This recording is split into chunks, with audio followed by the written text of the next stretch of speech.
All right. So, a lot of people in Sydney who live by the beach or go by the beach or surf or swim spend a lot of time just sitting and looking at the surf and the beach because it's pretty peaceful. If you're surfing, you're looking at what the waves are doing. If you want to go surfing, a lot of people spend more time looking at the surf than actually surfing. And when you're younger and you've got more free time and a bit more freedom, you spend a lot of time down by the surf. And that's how you learn about the waves, the ribs, the currents, and watching other people surf. One of the best ways to learn surfing is obviously watch people that surf really well, and there's so many good surfers, and there's always so many people that surf better than most people. And at most local beaches in Sydney, there's a couple of really good gun surfers, and then nowadays you've got guys that are just out of nappies and they're bloody surfing better than adults because they've been in intense surfing training since they were on the dummy. But here we are. We're just cruising down at Manly waiting for a group. So you got a little sandbank over there. Got a guy on the paddleboard.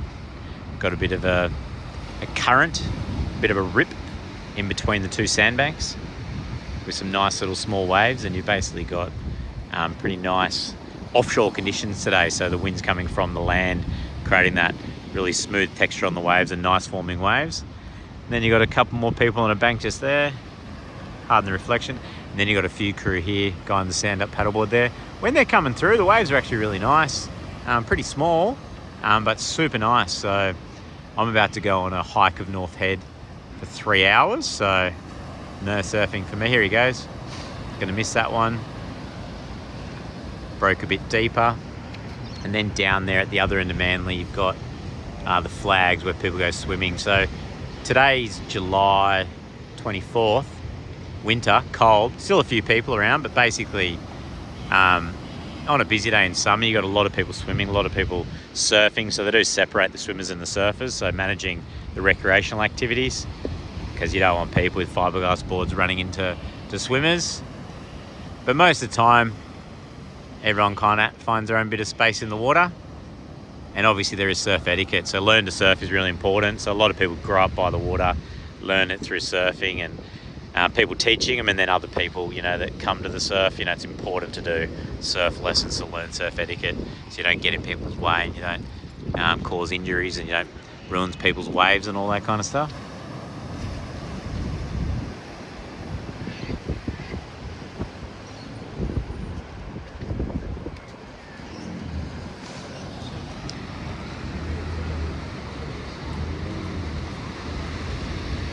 So it's a typical day here along Sydney's coast. You've got a lot of people just out enjoying, walking, hanging out, exercising before they go to work. A lot of people are very fortunate to work from home around the northern beaches of Sydney. It's actually an area that had a lot of working from home and people who work for themselves, entrepreneurs, long before COVID. And then since COVID and work from home accelerated, people did get the opportunity to work from home so they could maximise their lifestyle.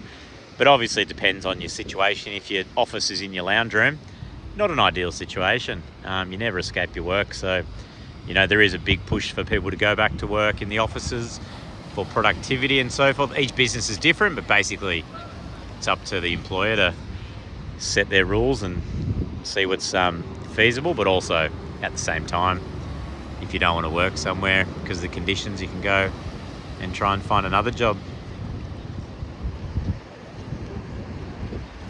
Me as a tour guide, we don't work from home. We do work from home sometimes in the office, but a lot of the time we're out and about. I think if I was stuck in an office 8-10 hours a day, I'd go pretty crazy. I don't know what this guy's doing, so I think I've started filming at a very opportunistic time.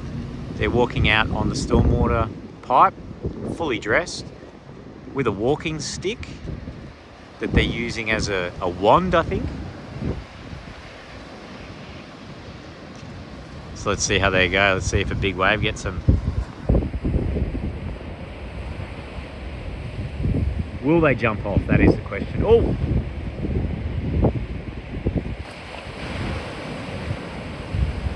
What will they do?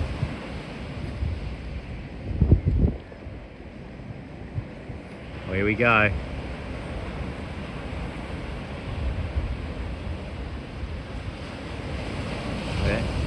jump their waves. Hopefully they're okay.